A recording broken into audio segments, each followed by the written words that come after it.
This is a 4 credit assignment for Feng Li. Um, in this video, I'm going to talk about how to use ray tracing in Unreal Engine. Um, let's get started. Ray tracing has been a popular topic for years in game industrial, and there are more and more games and hardware called real-time ray tracing. This video will give a quick intro to set up ray tracing in Unreal Engine. Before we get started, you maybe want to make sure the hardware and the software you're using make those system requirements. And then when you create a project, you want to train on the ray tracing option, or you can train it on later in the project setting. So I'm gonna show you how to train it on in the project setting. Um, so basically, you want to train on the ray tracing option.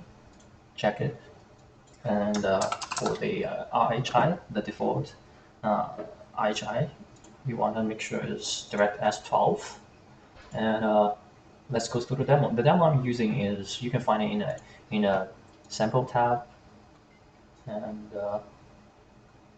that's the one I'm using. It's totally free. I already downloaded into my local disk, and I'm opening it as a project. All the features Unreal Engine provided for ray tracing and path tracing can be modified in the process button right here. And in this video, we're only going to cover the ray tracing part. In the first section, ray tracing ambient occlusion. Right here we have a enable checkbox, and before we enable it, all the ambient occlusion is computed by SSAO using the diffs buffer.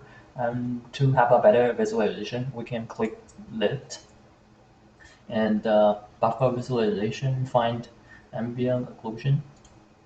In this mode, only shadow could be viewed, and as you can see, the top corner between the roof and the wall may be too dark, and the area under the sofa may be too light. It should be darker. And after we enable it, instantly you can find out it's look pretty natural than before. And there are also several ways you can tune it if you don't want the models look like. So the first thing is intensity. The intensity can control how much ambient occlusion you want in a project. And the reel defines how long the reel would go if it doesn't hit anything before it give up. And I don't want to cover too much detail here. You can check the class material or Unreal 4 document to learn the knowledge behind it. And besides those two, you can modify the sample per pixel. It controls like how many ray will be sent out from every single pixel.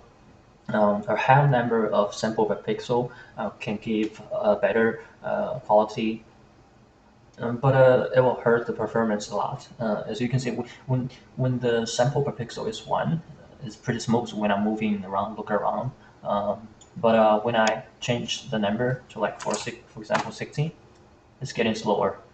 The following section is ray traced global illumination. For the types, we have disable, brute force, and fine together. After we set it to brute force, you can notice the shadow right here filled in as those indirect line could affect those objects. But if you move the view, the performance is pretty bad. I don't know if you can feel that after I upload the video on YouTube, but it's getting really slow on my computer. So that's why we have the option final gather. You can treat it as Unreal predefined by this point between the high quality and not bad performance. And as you can see here, it's back to smooth, and the quality is still high.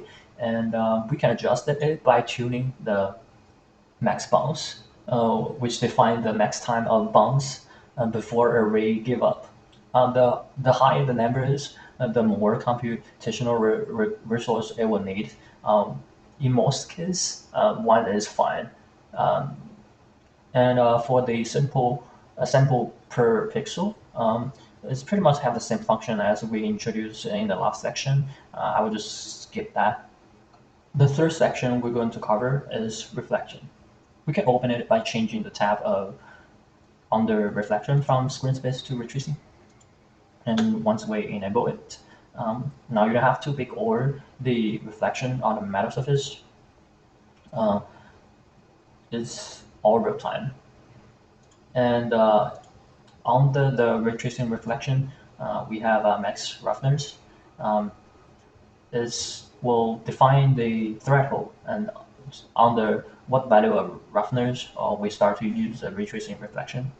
And for the max bounce and sample per pixel, it's pretty much the same as the previous section I'm talking before, so I will just skip that. But I still want to mention that usually it's not worth to setting max bounce to more than once, since there is no big difference. You have to roam in to find out the difference, and but it will slow down the game a lot, so it's not worth.